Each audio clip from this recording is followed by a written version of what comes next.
Can I ask you a question?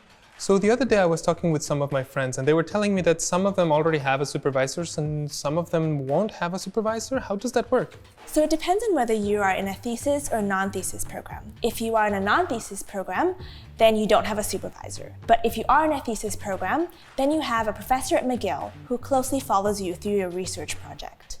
And if you're in a non-thesis program, then it's an academic advisor who helps to support you through your program and be there for any academic advice. Oh, I see. So in my case, I am in a thesis-based program, so I will have a supervisor. But if you don't mind me asking, how did you figure things out with your supervisor? How does that first encounter work?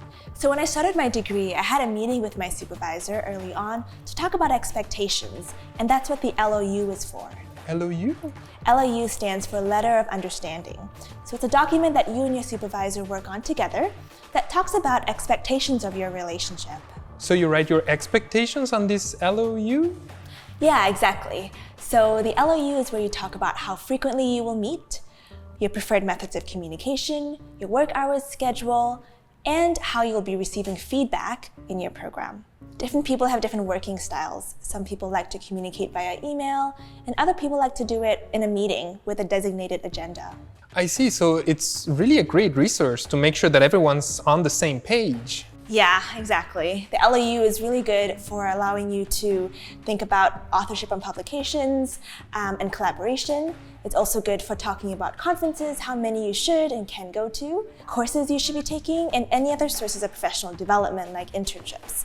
And talking about these things earlier on can really prevent confusion later on in your degree. Some people revisit this LOU annually, but it's really up to you and your supervisor about how often you want to talk about your expectations of each other.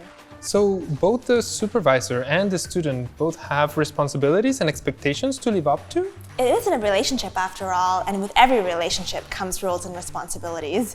So while it's your supervisor's responsibility to give you guidance and feedback through all phases of your degree, it's your responsibility to know your program requirements and deadlines, to be submitting your progress reports, and to be meeting regularly with your supervisor and your committee.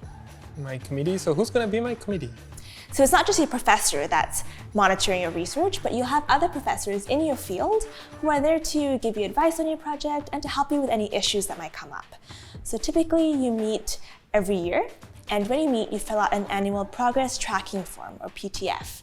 And it's another tool that's put in place to eliminate any misunderstandings that might arise between your supervisor and the supervisee.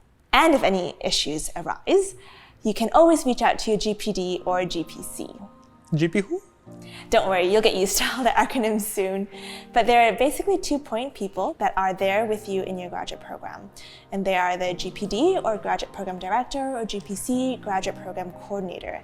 And together they help support you through your program and advise on any academic matters.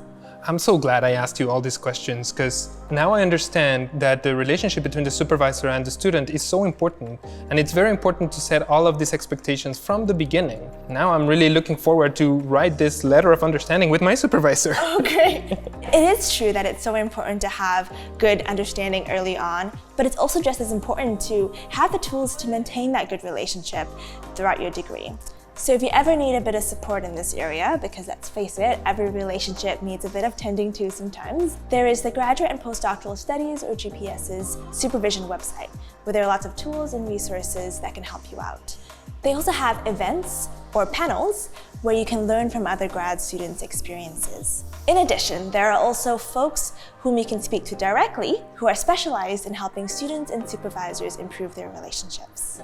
Wow, awesome. That's a whole bunch of resources. Thank you so much, Vivienne. I actually have to go, but thank you so much for all of this. No worries. I'll see you next time, okay? See you later. Take care. Bye. See you.